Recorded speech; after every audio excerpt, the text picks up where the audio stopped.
Can 5 minutes after you wake up determine if you'll live to 85 or 105?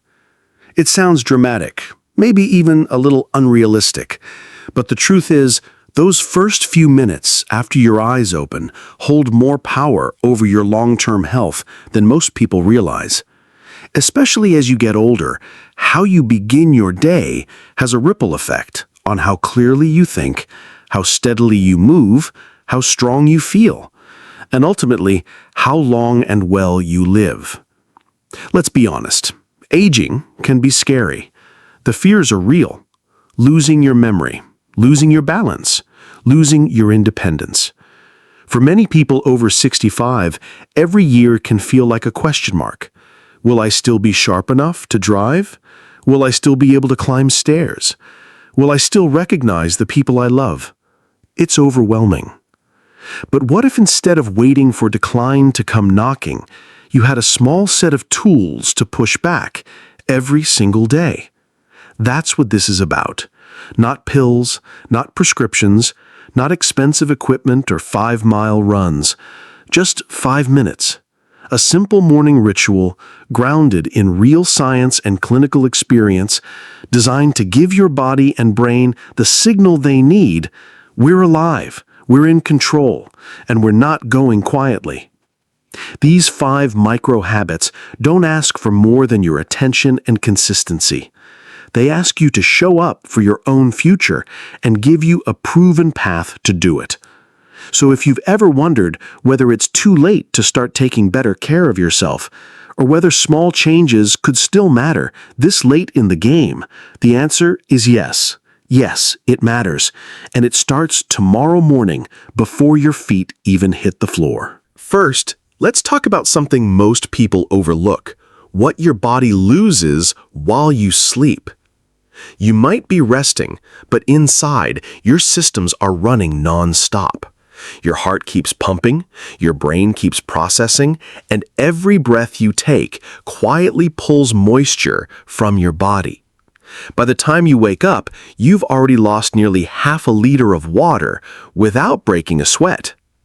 For younger people, this may not be a big deal, but for seniors, especially those over 65, this quiet dehydration can set the stage for serious issues. One of the sneakiest parts is that older adults often don't feel thirsty even when they are dehydrated. That internal signal, hey, you need water, just gets weaker with age. So the old belief that if I'm not thirsty, I don't need to drink, isn't just outdated, it's dangerous. By the time you feel the symptoms, like dry mouth or dizziness, your body is already struggling. And what's worse, morning dehydration thickens your blood. That puts extra pressure on your heart and narrows the flow through blood vessels that are already more fragile in older age. That's why heart attacks and strokes often strike within the first few hours after waking up. But here's the good news. There's something incredibly simple you can do to flip that script. Keep a glass of room temperature water around 16 ounces next to your bed. Not cold, not flavored, just plain water, maybe with a squeeze of lemon, and drink it within the first minute of waking. That's it. That's the move. You're not just rehydrating, you're telling your heart, hey, I've got you. Let's start the day right. The lemon? It adds potassium and a little vitamin C, both great for your blood vessels and heart function. Now, you might be asking, why room temperature? Why not cold? Here's the deal. Cold water can cause your blood vessels to constrict. That's the last thing you want when your body's trying to get blood and oxygen flowing again after a night of sleep. Room temperature water, on the other hand, encourages better circulation. Think of it like warming up your car before driving off. You're just helping everything work smoother. I remember a patient, Louis, who came to see me. He was 71, retired military, and he'd started having mild arrhythmias. His blood pressure was creeping up despite being on meds. We tried a few things, but the first change I suggested was this hydration routine. At first, he looked at me like I had just recommended moon rocks. But he tried it. 2 weeks later, his blood pressure was down. His heart rhythm had evened out.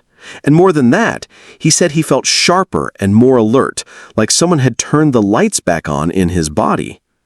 That's the power of one small change done the right way. No supplements, no complicated plans, just water. But it's the timing and consistency that matter. Your morning sets the tone for everything that follows. And if you start with your body already behind, dehydrated, sluggish, struggling, it's going to show. Second, once you've rehydrated and given your body the fluid it needs, the next priority is motion, but not the kind you're probably thinking of. We're not talking about morning yoga or a 20-minute workout. What I'm talking about is something much simpler and far more essential, especially for people over 65. Just 1 minute of gentle, intentional movement can make all the difference between a steady morning and one that ends with a dangerous fall. Here's why. After lying still for hours, your blood is naturally pooled toward the lower half of your body, mainly your legs. That's just gravity doing its job. But the moment you go from horizontal to upright, your brain suddenly demands blood, oxygen, and nutrients, and your heart has to catch up quickly. If your circulation isn't ready, that abrupt shift can make you dizzy, unsteady, even lightheaded. For younger folks, this isn't usually a big deal, but for seniors, it can be the exact moment when they lose their balance, trip, or faint. And once you hit the ground, the road back to full independence gets longer and harder. That's why the key here is not exercise, it's vascular activation. A 60-second signal to your blood vessels that it's time to open up and flow again. I recommend starting this while you're still next to the bed. Stand tall, feet shoulder-width apart. Reach both arms slowly up above your head while taking a deep inhale through your nose. Then lower your arms gently while exhaling through your mouth. Repeat that 3 times. Next, roll your shoulders back in smooth circles 5 times. Then forward 5 more. And finally, lift your heels off the floor and rise onto your toes slowly, then lower back down. Do this 10 times. No need to rush, no need to force. This isn't a fitness routine. It's a wake-up call to your circulation system. You might be surprised how powerful this 1 minute can be. I remember working with a patient named Judith, a retired teacher in her late 60s. She had started experiencing small episodes of morning dizziness, nothing major, but enough to make her feel uneasy when getting out of bed. One time she actually stumbled into her bathroom door frame and bruised her shoulder. After evaluating her vitals and ruling out more serious conditions, I recommended this simple 1-minute motion ritual. She was skeptical at first, thought it sounded too easy to matter. But after just a week, she reported no more morning dizziness. 2 months later, she told me she felt more confident walking down her hallway in the dark without that fear of tipping over. And that's the thing. It's often the smallest, easiest actions that offer the biggest rewards when done consistently. What we're aiming for is not sweat, it's flow. Movement that tells your veins and arteries time to open up and flow again. When you combine this with your early hydration, what you're doing is laying down a 2-step foundation for cardiovascular and brain performance. You're literally setting the conditions for energy, focus, and balance to take over the rest of your day. But motion alone doesn't fuel the body. Once your blood is flowing and your heart is pumping a bit more freely, your muscles are going to start asking for support. They've just spent the night inactive, and if you don't give them what they need early on, your body may start breaking them down to keep going. That's why the third thing we need to address is nourishment, specifically protein. Let's talk about why timing your protein intake within that first half hour of waking up might be the most overlooked key to staying strong and independent as you age. Third, after you've rehydrated and got your circulation flowing, the next thing your body needs, almost urgently, is nourishment. But not just any kind of nourishment. We're talking about protein. And not just because it builds muscle, but because of how your aging body treats muscle when you don't give it what it needs right away. You see, there's a silent process that starts happening in your body every single morning, and most people don't even know what's going on. It's called sarcopenia. Sounds technical, but it simply means age-related muscle loss.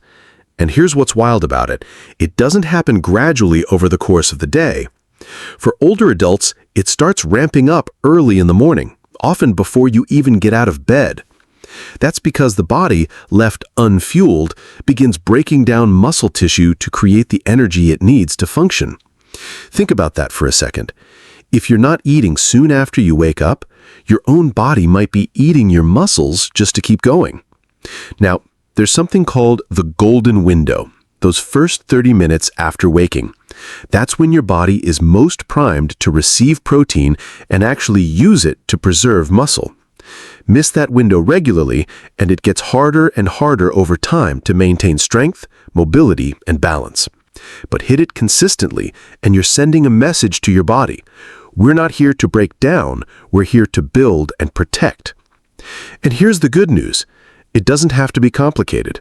You don't need to cook a full breakfast spread or chew through a giant steak. Some Greek yogurt with a spoonful of protein powder stirred in will do the trick. A few hard-boiled egg whites and one whole egg? Perfect. A smoothie with pea protein, almond milk, and a handful of oats? Even better. If you're more into plant-based options, soft tofu with a drizzle of soy sauce or mashed into a warm porridge can be both satisfying and effective. The key isn't volume, it's timing. It's not just what you eat, it's when you eat it that makes the real difference.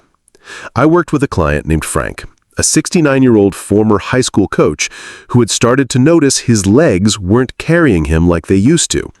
He wasn't sick, wasn't inactive, but he said things like, "I feel weaker getting off the couch," or "I take longer getting up the stairs." We looked at his diet. It wasn't bad. He ate plenty of protein overall, but almost all of it was coming in at lunch or dinner. Breakfast, maybe a slice of toast and some coffee. That was it. So I suggested a small shift. Get 25 grams of protein in within the first 30 minutes of waking. He went with a simple shake, nothing fancy. 2 weeks later, he said he noticed climbing stairs felt easier. A month in, he was walking around the park again without that heaviness in his legs. It didn't take a gym membership. It didn't take supplements. It took timing. This is what people miss. It's not about doing more or eating more. It's about doing the right things at the right time. Your body isn't asking for a feast. It's asking for the signal that you're giving it what it needs to stay strong. So once your muscles are fueled and protected, the next question is, can they move freely? Can your joints handle the day ahead without pain or stiffness? Because the strongest muscles in the world won't help much if the hinges they move on are stuck or inflamed. That's why the fourth part of this routine is all about mobility and how just 90 seconds of targeted motion can prevent injuries before they even happen. Fourth, now that your muscles are fueled and ready to support you, it's time to make sure your joints are just as prepared. Because even if your muscles are strong, they won't do you much good if the joints they move are stiff, inflamed, or locked up from the night before. This is something a lot of people overlook, but it's one of the biggest reasons older adults start their day with pain, or worse, end it in the ER after a fall. When you sleep, especially for 7 or 8 hours straight, your body doesn't just rest, it settles. That means your joints aren't moving, and as a result, the synovial fluid inside those joints thickens. That fluid is what keeps your joints lubricated, sort of like oil in an engine. But when you wake up and jump out of bed without gently warming things up, your first few movements happen under higher friction. That leads to creaks, cracks, and in many cases, strain. And if you make a wrong move, bending too fast, twisting while reaching for your slippers, stepping awkwardly onto a cold floor, it can set off knee pain, back spasms, or even a fall. That's why a quick, intentional 90-second routine can be a game changer. You don't even have to leave the edge of your bed to do it. Start by circling each ankle slowly, 10 times in each direction. Then gently rotate your knees, small circles while seated. Next, stand with support if needed and twist your upper body side to side. Nice and easy. Add in a slow roll of your shoulders and a soft bend at the waist if your balance allows. The goal here isn't to stretch like a gymnast. It's to reintroduce movement and warm the tissues that have been idle all night. I think of a patient I once had named Diane. She was 72, full of life, but plagued with chronic knee stiffness that made mornings miserable. She didn't want surgery, and pain meds gave her side effects. We introduced a morning mobility routine, just those same 90 seconds, done daily. It didn't feel like much to her at first, but after 3 weeks, she noticed something big. Her knees didn't groan when she got out of bed anymore. A month in, she said she could go up and down stairs without needing to grip the railing like before. What changed wasn't her age, it was how she treated her joints the moment the day began. And this is bigger than just comfort. It's about independence, about staying upright, confident, and capable. When your joints are warm, your movements become safer. You don't overreach or misstep. You don't freeze up when bending down. You simply move with more ease. And when you can move without fear, your whole mindset shifts. You're not bracing for pain, you're ready for the day. Now that your body is ready, hydrated, activated, nourished, and limber, there's one final piece to this puzzle.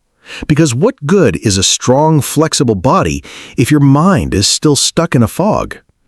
That brings us to the fifth and final step, which is all about waking up the brain.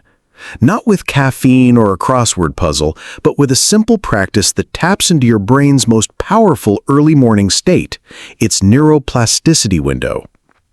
See, in the first 30 minutes after you wake up, your brain is especially receptive. It's like freshly tilled soil, primed to form new connections. And one of the easiest ways to take advantage of that is by doing a mental rewind. Just sit quietly for a minute and try to recall your previous day in reverse. Start with what you did before bed, then what you had for dinner, who you spoke with, what you felt, and so on. It might sound trivial, but this simple exercise does more than jog your memory. It actually stimulates BDNF, brain-derived neurotrophic factor, a kind of fertilizer for your neurons. It encourages your brain to grow, adapt, and stay sharp. One of the most moving cases I've seen was with a retired literature teacher named Howard. He'd started forgetting little things, where he left his glasses, names of former students, whether he'd locked the door. Nothing serious, but enough to bother him. He began practicing this morning recall ritual every day, without fail. Within weeks, not only did he report fewer memory slips, but he told me he felt more present, more grounded, like his mind wasn't floating above his body anymore. His daughter even said he seemed more engaged in their conversations, like the spark in his eyes had returned. That's the emotional side of this whole ritual. It's not just about health, it's about presence. Feeling connected to your own mind and body first thing in the morning sets a tone of intention and control. You're not starting the day on autopilot. You're stepping into it fully awake. And when all 5 of these morning actions come together, hydration, circulation, nourishment, mobility, and mental clarity, they form something bigger than just a routine. They become a declaration, a way of saying every morning, I'm not done yet. And really, isn't that the point? Let's take a step back. In just 5 minutes each morning, you've learned how to hydrate your heart, reboot your circulation, protect your muscles, loosen your joints, and wake up your brain. These aren't chores. They're invitations, small, intentional actions that signal to your body and your mind, we're still in the game. Aging doesn't mean fading. It means adapting. And the beauty of these 5 steps is that they don't demand youth. They reward wisdom. They reward consistency. They reward your decision to stop treating mornings like a blur and start treating them like a reset button. Because the difference between decline and resilience isn't found in big life changes. It's found in the micro habits you repeat day after day, especially at the beginning of the day. So here's your challenge. Don't try to do everything at once. Just pick one of the 5 habits and start it tomorrow morning. Do it for a week, then build from there. Let your routine grow with you. Because you don't need a new life. You just need to start each morning like your future depends on it, because it does.